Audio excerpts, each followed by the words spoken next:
Kia ora koutou, ko Warawara te maunga, ko Hokianga te awa, ko Harriet te waka, ko Emma Craig taku ingoa. Yes, so 30 years, that's not very many years per minute, so I better be fast. But before we hook into it, I just want to have a little disclaimer because I was at the National Kiwi Hui earlier this year, and Hugh Robertson's talk had some old retro photos which I thought went down really well, and I've put some in mine of myself, and I'm really second guessing it now, so anyway, just a little bit of background for that. Okay, let's hook into it. Okay, so why this 30-year set started is because back in the late 70s,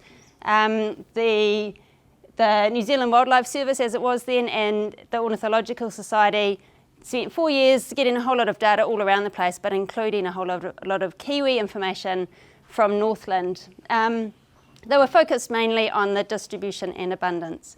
And about the same time, I was perfecting my Kiwi hold. So you can see it's not the standard one, but you know, I was pretty young. I was just starting out. Okay. And then about 12 years later, Pat Miller spent a year following up on that original data. So yeah, a whole year out there getting stuff from over 300 sites. A lot of those sites were revisits from the late 70s. And here's the report. I'm going to leave this around the room if anyone wants to have a look at it, but you can tell it's pretty old just from the font. It's quite interesting. Yeah, so Kiwi were heard at 242 of those 300 stations, which on the outside looks pretty good, and there's a pretty broad range of 6 ecological districts. But when we look a little bit more closely, we find that there's some big gaps. So on the map here, now it's a little hard to see, but the Kiwi-shaped blobs are spots where Kiwi were there in the late 70s, and by the early 90s they had disappeared. And there were major losses there in southern Northland. So 26 of the 35 places that Kiwi disappeared were in southern Northland. And next, please. Cool. Yeah, so moving on a little bit for the retro photos. So this is now the 90s. I've worked a bit better on the Kiwi hold, but I'm really questioning my field clothing there. I would have been in the gorse a lot, and white was not a good colour.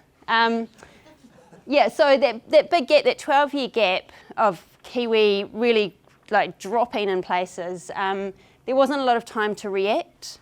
You know, the information, by the time the losses were there, you know, the losses were seen, it was too late to do anything.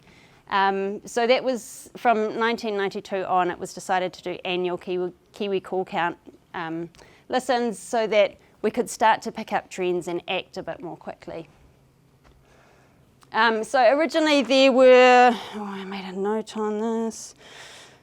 Yeah, there were 24 stations initially, and then they've changed slightly over time with Mimi Whangata and Sandy Bay replacing a couple of the earlier ones. But pretty much these were the originals, and they've been listened to almost every year since.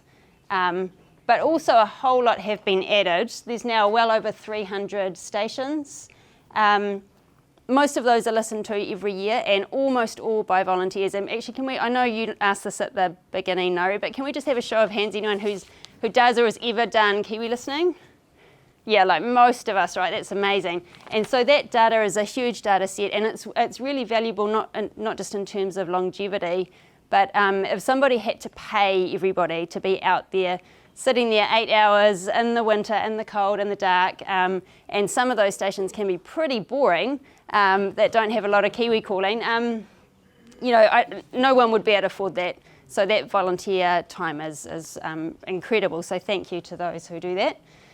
But yeah, so we get all these results, and they because we've been doing it for so long now, we're starting to see some really major patterns. So people do question the I guess, the validity and the how valuable Kiwi listening is, because it is a pretty crude tool, but this is where it really comes into its own, telling these big trends over time. And the major thing it does is it tells us that there are Kiwi there. We can't really deny that if you hear a Kiwi, that there's not a Kiwi there. Not hearing a Kiwi doesn't mean you don't have Kiwi there, but if you hear one, you know you do.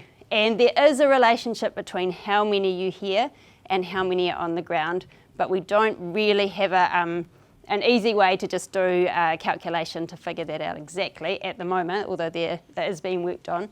But yeah, so so these are those original stations that in the previous slide are used to create this graph. So you can see, and this is something that Megan touched on, and here's the orange line, that western area went from 20 calls an hour to just over 5 at the last report. But it has, we can see it's kind of stabilised over the last 10 years from that initial crash. And then eastern, apart from the first couple of years, which were maybe a little bit of an anomaly, has been generally going up.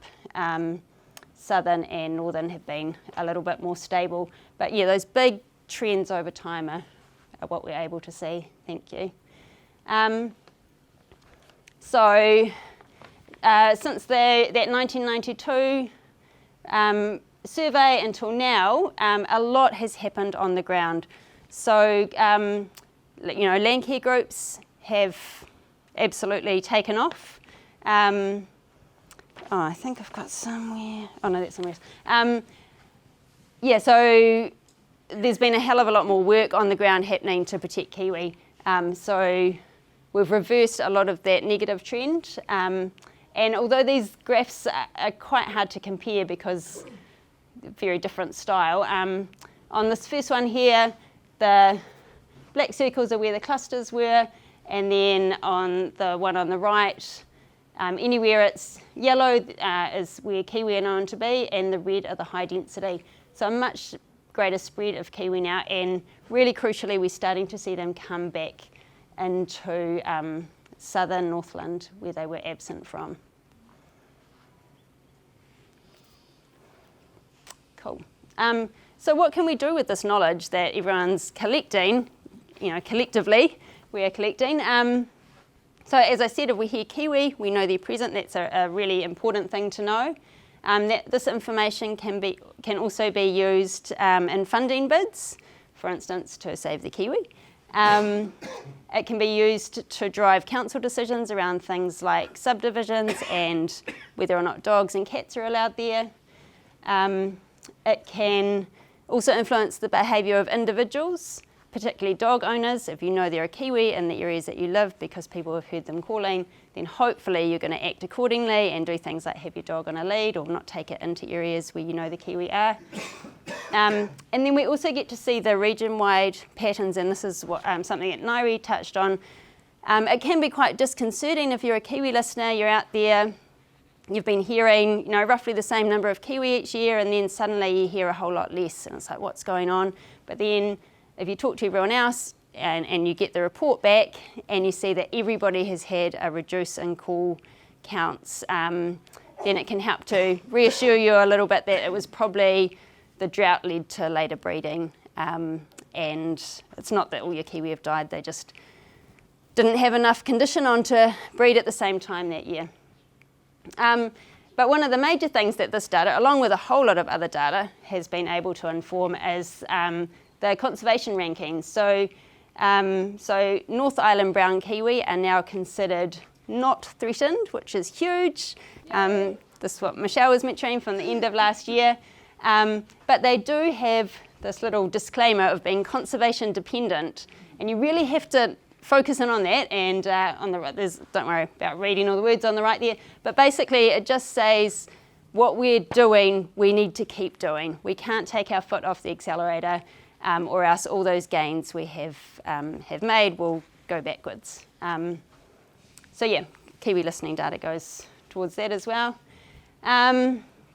So where to from here? After 30 years of collecting this data, what do we do? Well, we keep going. Like, why stop now? We just get 40 years, 50 years. I mean, Hugh would She would love it. He would never want us to stop.